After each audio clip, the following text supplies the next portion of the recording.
to present to you some analyses that pertain to how climate models, in particular large ensemble simulations with an Earth system model, how they can inform in observing system design and detecting changes in ocean biogeochemistry.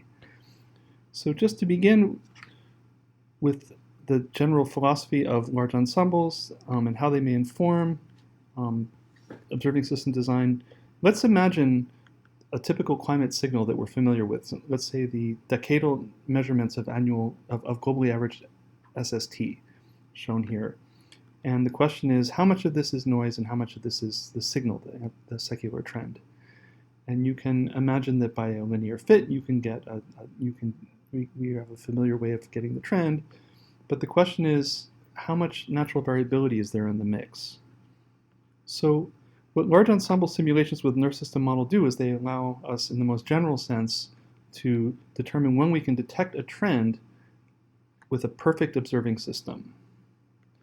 So let's begin by looking at the example of the GFDL ESM2M large ensemble, 30 members. So this is a CMIP5 configuration.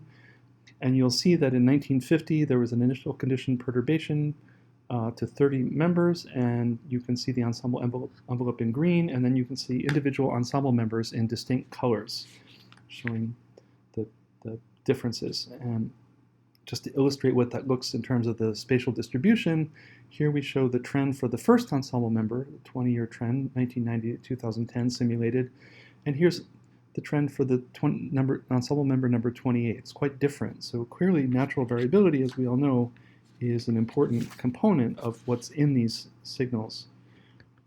So it's commonplace to think about the ensemble mean as being a useful component of our analysis. That's oftentimes a central part of the signal to noise calculation. So the ensemble mean, the ensemble envelope, and as a signal to noise question, we can get emergence timescales. And in what I'll show you later, we will use the year 1990 as a reference. So here's a schematic for time of emergence. And the question is, how can we understand uncertainty? So for ESM, for Earth system model projections, we often distinguish between three types of uncertainty. There's natural variability uncertainty, model uncertainty, and scenario uncertainty.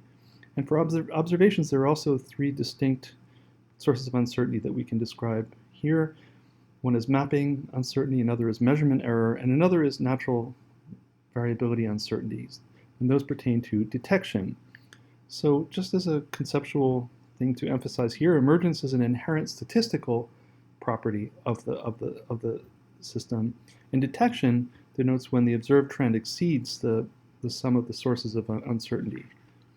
So returning again to the GFDL ESM2M and work that Sarah Schwinnager did during her thesis to look at the chronology of emergence of globally, considering a number of biogeochemical and physical fields globally, you can see that there's a timeline of when things emerge relative to the year 1990.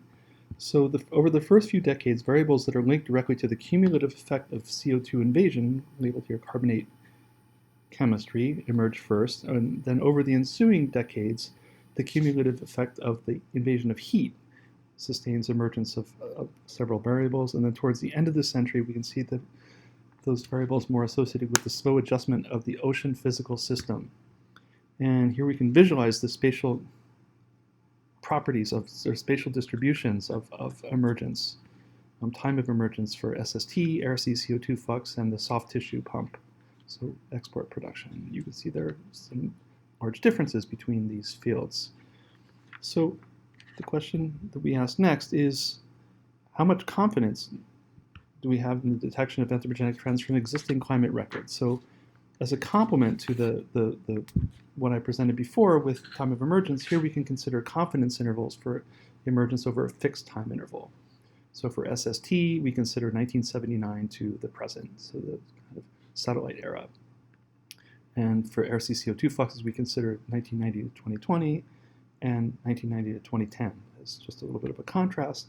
And you can see there are quite large differences between these fields. In the top row, you can see the spatial structure, and then you can see sort of aggregated behavior aggregated by by regions that are commonly used by atmospheric inversion people or have been used by oceanographic synthesis programs.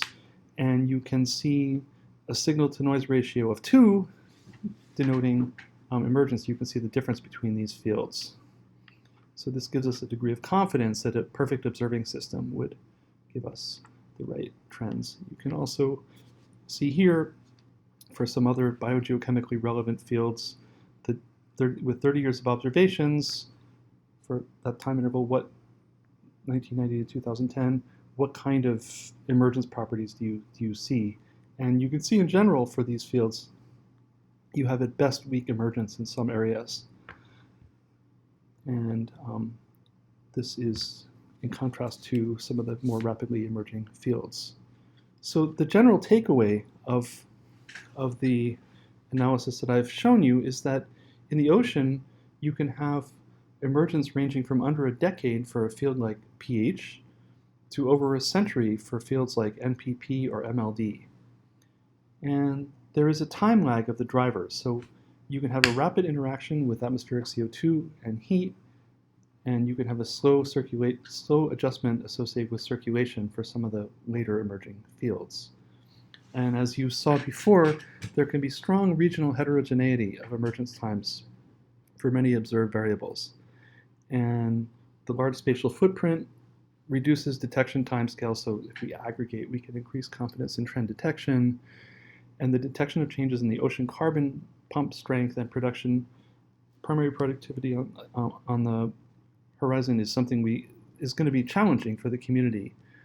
Just to in the last few seconds, just to reiterate with the next to last slide, it's interesting if you look at the contrast between export, production, sea surface chlorophyll, and sea surface salinity. Just taking as an example in the South Pacific, you can see very weak emergence for each of these.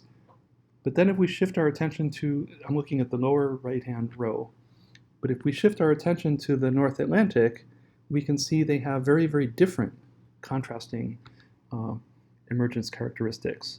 So salinity, sea surface salinity is weakly emergent, whereas chlorophyll and export are relatively strongly emergent. And I'll close with that, and I think this hopefully can lead to some questions or discussion. Thank you.